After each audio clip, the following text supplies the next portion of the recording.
भक्तांनो, 5 February 2026 Sankashti Chaturthi आणि ती ही गुरुवारी. हा दिवस साधा नाही. हा असा दुर्मिळ योग जो वर्षातून फक्त एकदाच येतो. या एका दिवशी जर योग्य पद्धतीने उपाय केले तर पैशाची अडचण, घरातील क्लेश, नात्यातील ताण, आरोग्य समस्या हे सगळे हळूहळू नाही तर झपाट्याने दूर होऊ लागतात. पण लक्षात ठेवा, हा उपाय माहिती नसल्यामुळे अनेक लोक ही संधी गमावतात. आजच्या या व्हिडिओमध्ये मी तुम्हाला सांगणार आहे असे 5 अत्यंत शक्तिशाली उपाय जे केल्यावर माता लक्ष्मी घर सोडून जात नाही, नकारात्मक शक्ती पळून जातात आणि गणपती बाप्पाची कृपा जीवन बदलून टाकते. म्हणून व्हिडिओ शेवटपर्यंत नक्की पहा, कारण शेवटचा उपाय तुमचं नशीब बदलू शकतो. संकष्टी चतुर्थीच्या संध्याकाळी मुख्य दरवाजात उंबरठ्यावर तुपाचा किंवा तेलाचा दिवा लावणे अत्यंत शुभ मानले जाते. या उपायामुळे घरातील नकारात्मकता दूर होते, देवकृपा प्राप्त होते, अडलेली कामे पूर्ण होतात आणि आर्थिक अडचणीमधून मार्ग निघतो. हा उपाय करताना मनात आपली इच्छा, संकल्प ठेवा, यामुळे सकारात्मक ऊर्जा वाढते. संकष्टी चतुर्थी आजची ही तिथी केवळ उपासनेची नाही तर आयुष्यातील अंधार दूर करून प्रकाशाची पेरणी करण्याची आहे. अंधाराकडून प्रकाशाकडे, उंबरठ्यावरील तो दिवा. असे मानले जाते की घराचा उंबरठा हा केवळ वास्तूचा भाग नसून तो अडथळे आणि प्रगती यांच्यातील दुवा आहे.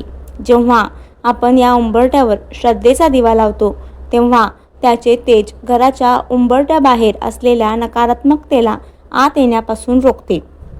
दिव्याची तयारी कशी करावी? संध्याकाळी सांजवाद झाल्यावर घराचा मुख्य दरवाजा स्वच्छ करावा. एक मातीचा किंवा धातूचा दिवा घेऊन त्यात शुद्ध तूप किंवा तिळाचे तेल टाकावे. दिवा लावताना त्याचे तोंड शक्यतो उत्तर किंवा पूर्व दिशेला असावे. जसा दिवा प्रज्वलित होतो तसा मनातील संकल्प जागृत करा. डोळे मिटून बाप्पाचे स्मरण करा आणि म्हणा, हे विघ्नहर्त्या, माझ्या मार्गातील सर्व अडथळे या दिव्याच्या ज्योतीप्रमाणे जळून जाऊ दे. माझ्या कष्टाला फळ मिळू दे आणि घरात सुख समृद्धीचा वास राहू दे. जेव्हा तुमची इच्छा या दिव्याच्या प्रकाशाची जोडली जाते तेव्हा ती ब्रह्मांडापर्यंत पोचते. हा केवळ दिवा नसून तो तुमच्या विश्वासाचा हुंकार आहे. या उपायाचे अद्भुत फळ. हा उपाय इतका प्रभावी का मानला जातो? कारण संकष्टीच्या दिवशी चंद्रोदयाच्या वेळी वातावरणात गणेश लहरींची घनता जास्त असते. यावेळी केलेल्या उपायामुळे अडलेली कामे मार्गी लागतात. जसा उजेड पडद्यावर रस्ता स्पष्ट दिसतो तसाच तुमच्या कामातील गोंधळ दूर होऊन मार्ग सापडतो. आर्थिक ओघ वाढतो. वास्तुदेवता प्रसन्न झाल्यामुळे धनाचा विनाकारण होणारा अपव्यय थांबतो. नकारात्मकतेचा नाश. घरातील चिडचिड, क्लेश आणि नैराश्य दूर होऊन सकारात्मक ऊर्जेचा संचार होतो. हा योग वर्षातून अत्यंत प्रभावी ठरणारा असतो. त्यामुळे आजची ही संधी दवडू नका. आपल्या संस्कृतीत दिवा हा केवळ उजेड नाही तर तो साक्षी आहे तुमच्या कष्टाचा आणि देवाच्या आशीर्वादाचा. हरींना प्रसन्न करण्याचा सर्वात सोपा मार्ग म्हणजे तुळस. भगवान विष्णूंना तुलसी प्रिय म्हटले जाते कारण तुळशीशिवाय त्यांचा नैवेद्य किंवा पूजा पूर्ण होत नाही. बाप्पाच्या मूर्तीला किंवा तसबिरीला अभिषेक झाल्यावर अत्यंत आदराने 5 स्वच्छ तुळशीची पाने अर्पण करा. ही 5 पाने म्हणजे पृथ्वी, जल, अग्नी, वायू आणि आकाश या 5 तत्वांचे प्रतीक आहेत. ती तुम्ही ईश्वराला अर्पण करत आहात. आता एक शुद्ध देशी तुपाचा दिवा घ्या. त्यामध्ये गोल वात लावा. गोल वात ही स्थिरतेचे प्रतीक मानली जाते, जी घरात लक्ष्मी स्थिर करते. दिव्याची ज्योत पेटवताच त्या प्रकाशाकडे एकटक पाहत आपल्या घरातील अंधकार, दारिद्र्य दूर होत असल्याची कल्पना करा. दिवा लावल्यानंतर डोळे मिटून शांत चित्ताने पुढील मंत्राचा 11 वेळा जप करा. ओम नमो भगवते वासुदेवाय नमः. हा केवळ मंत्र नाही तर ते एक अस्त्र आहे. यातील प्रत्येक अक्षर तुमच्या शरीरातील चक्रांना सक्रिय करते आणि घरातील लहरी शुद्ध करते. जेव्हा तुम्ही ही कृती भक्तिभावाने करता तेव्हा त्याचे फळ अत्यंत सकारात्मक मिळते. विष्णूच्या कृपेने बुद्धी सात्विक होते, ज्यामुळे विनाकारण होणारे खर्च थांबतात. पैशाची बरकत होते. तुळशीमध्ये औषधी आणि दैवी गुणधर्म आहेत. तिच्या सानिध्यात मंत्र जप केल्याने घरातील आजारपण दूर पडते आणि अडलेली मंगल कार्ये मार्गी लागतात. ज्या घरात रोज विष्णू नामाचा गजर आणि तुपाचा दिवा असतो तिथे कलह भांडणे टिकत नाहीत.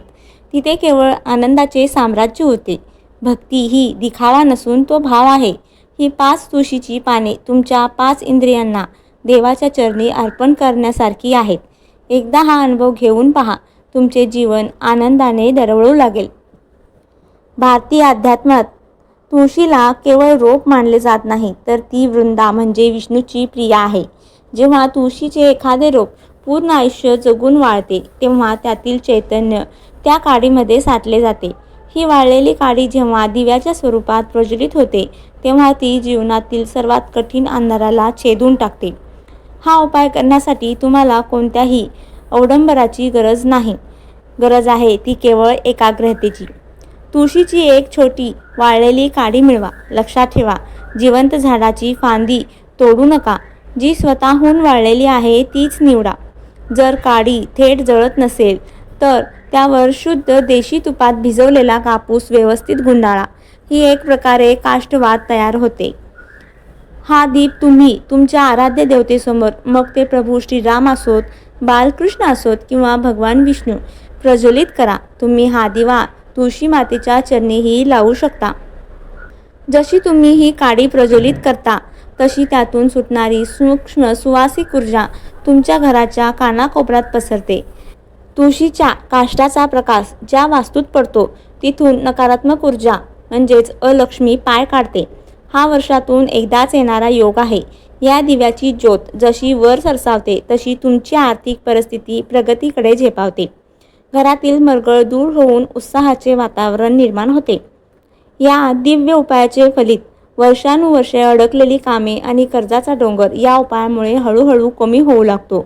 तुमच्या प्रगतीच्या मार्गात जे अदृश्य अडथळे, वास्तुदोष किंवा नजरदोष असतात ते या पवित्र अग्नीमुळे भस्म होतात. या दिव्याच्या दर्शनाने मनाला विलक्षण शांती मिळते आणि घरामध्ये देवाचा वास असल्याची जाणीव होऊ लागते. तुळशीची ही काडी म्हणजे स्वतःला जाळून दुसऱ्याला प्रकाश देण्याचे प्रतीक आहे. हा उपाय करताना मनात निस्वार्थ भाव ठेवावा, जेणेकरून त्याचे फळ 1000 पटीने मिळते. भगवान विष्णू आणि माता लक्ष्मीच्या आशीर्वादाने न्हावून निघालेला हा उपाय दिसायला जरी छोटा असला तरी त्याचे आध्यात्मिक सामर्थ्य अफाट आहे. तुळस ही साक्षात लक्ष्मीचे रूप आणि हळद हे देवगुरु बृहस्पतीचे प्रतीक. या दोघांचा संगम जेव्हा होतो तेव्हा भाग्योदयाचे द्वार उघडते.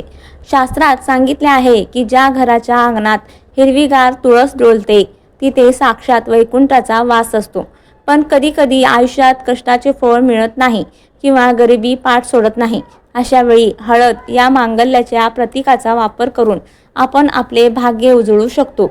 सकाळच्या वेळी स्नान उरकून शुद्ध वस्त्र परिधान करून आपल्या तुळशीच्या वृंदावनापाशी जावे. तिथे गेल्यावर मनातील सर्व नकारात्मक विचार बाहेर सोडावेत. आपल्या उजव्या हातात अंगठ्याने आणि अनामिकाने एक चिमूटभर शुद्ध हळद घ्या. ही हळद म्हणजे मांगल्याचे सुवर्णकण आहेत असे समजा. ही हळद तुळशीच्या मातीत अर्पण करताना मनात श्रद्धा ठेवा की तुम्ही तुमच्या जीवनातील कडवटपणा देवाच्या चरणी अर्पण करत आहात. हळद अर्पण केल्यानंतर दोन्ही हात जोडून किंवा तुळशीला प्रदक्षिणा घालत असताना 11 वेळा या मंत्राचा उच्चार करा. ओम नमो भगवते वासुदेवाय नमः. या मंत्रोच्चार करताना तुमचा आवाज शांत आणि लयबद्ध असावा, जणू काही तुम्ही प्रत्यक्ष भगवंताशी संवाद साधत आहात. ज्योतिषशास्त्रानुसार हळद ही गुरुग्रहाशी संबंधित आहे. गुरु हा धन, ज्ञान आणि संतानाचा कारक आहे. जेव्हा तुम्ही तुळशीला हळद अर्पण करता तेव्हा तुमच्या कुंडलीतील गुरुग्रह बलवान होतो. जसा हळदीचा पिवळा रंग मातीत मिसळून तिला सुपीक बनवतो, तसाच हा उपाय तुमच्या नशिबाच्या मातीत समृद्धीचे बीज पेरतो. असे मानले जाते की या उपायाने पिढ्यानेपिढ्या चालत असलेली गरिबी किंवा दरिद्री योग हळूहळू नष्ट होऊन घरात लक्ष्मीचे स्थिर वास्तव्य निर्माण होते. विनाकारण होणारे नुकसान थांबते आणि उत्पन्नाचे नवीन मार्ग मोकळे होतात. नशिबाची साथ नसल्यामुळे रखडलेली कामे या उपायाने पूर्णत्वास जातात. हळद आणि तुळस यांच्या एकत्र येण्याने घरातील वास्तुदोष दूर होतात आणि सकारात्मक ऊर्जेचा संचार होतो. श्रद्धा ही जगातील सर्वात मोठी शक्ती आहे. हा उपाय करताना तुमचा हेतू शुद्ध ठेवा, कारण भगवान विष्णू हे भावाचे भुकेले आहेत. हा उपाय करण्यासाठी गुरुवार हा दिवस अत्यंत श्रेष्ठ मानला जातो. आपल्या पूर्वजांनी हळदीला हरिद्रा म्हटले आहे, कारण ती साक्षात हरीला, विष्णूला प्रिय आहे. हळद ही शुद्धता आणि आरोग्याचे प्रतीक आहे, तर स्वास्तिक हे चहू दिशेने येणाऱ्या शुभ ऊर्जेचे आकर्षण केंद्र. या उपायाने आपण आपल्या घराला एका दैवी ऊर्जेने बांधून घेतो. हा उपाय करताना घरातील वातावरण प्रसन्न ठेवा. थोडी शुद्ध हळद घेऊन त्यात गंगेचे पाणी किंवा साधे शुद्ध पाणी मिसळून एक जाडसर लेप तयार करा. हा लेप लावताना आपल्या उजव्या हाताच्या अनामिकेचा वापर करणे अधिक फलदायी मानले जाते. 4 दिशा 4 स्थान, भाग्यदेवाची खूण, पैशाचे कपाट किंवा लॉकर, तिजोरीवर काढलेले हळदीचे स्वास्तिक हे बरकत आणते. असे मानले जाते की यामुळे कमावलेला पैसा चुकीच्या मार्गाने जात नाही आणि कपाटात लक्ष्मी स्थिर राहते. पैसा येतो पण टिकत नाही ही तक्रार या उपायाने दूर होते. घरातील देवघर. देवघर हे घराचे हृदय आहे. तिथे स्वास्तिक काढल्याने तुमच्या पूजेचे फळ लवकर मिळते. हळदीच्या पवित्र गंधामुळे तिथे स्वास्तिक लहरींचा प्रभाव वाढतो आणि घरातील सदस्यांची मने शुद्ध होतात. मुख्य दरवाजाच्या दोन्ही बाजूंना दरवाजाच्या बाहेर काढलेली 2 स्वास्तिके म्हणजे घराचे द्वारपाल आहेत. ती नकारात्मक शक्ती, वाईट नजर आणि बाहेरील क्लेश यांना उंबरठ्यावरच रोखतात. घरात प्रवेश करतानाच सकारात्मकतेचा अनुभव येतो. जसा एखादा राजा आपल्या किल्ल्याचे रक्षण करण्यासाठी कोट बांधतो, तसेच हे हळदीचे स्वास्तिक तुमच्या संसाराचे रक्षण करते. स्थायी लक्ष्मी. जिथे हळदीचा वापर होतो तिथे माता लक्ष्मी चंचल न राहता स्थिरावते. उगाच होणारा खर्च, आजारपण, कोर्ट कचेरी किंवा व्यर्थ कामांवर होणारा पैशांचा अपव्यय थांबतो. नकारात्मकतेचा नाश. घरातील चिडचिड आणि वास्तुदोष हळूहळू नाहीसे होऊन सुखाची पहाट होते. स्वास्तिक काढताना ते कधीही वेडेवाकडे काढू नका. त्याच्या 4ही भुजा पूर्ण आणि मधला बिंदू स्पष्ट असावा. 5 फेब्रुवारी 2026 संकष्टी चतुर्थी, गुरुवार. हा दिवस साधा नाही, सिद्ध दिवस आहे. हे उपाय श्रद्धेने करा आणि अनुभव स्वतः पहा. व्हिडिओ आवडला असेल तर लाईक करा, शेअर करा, चॅनलला सबस्क्राईब करा. गणपती बाप्पा मोरया.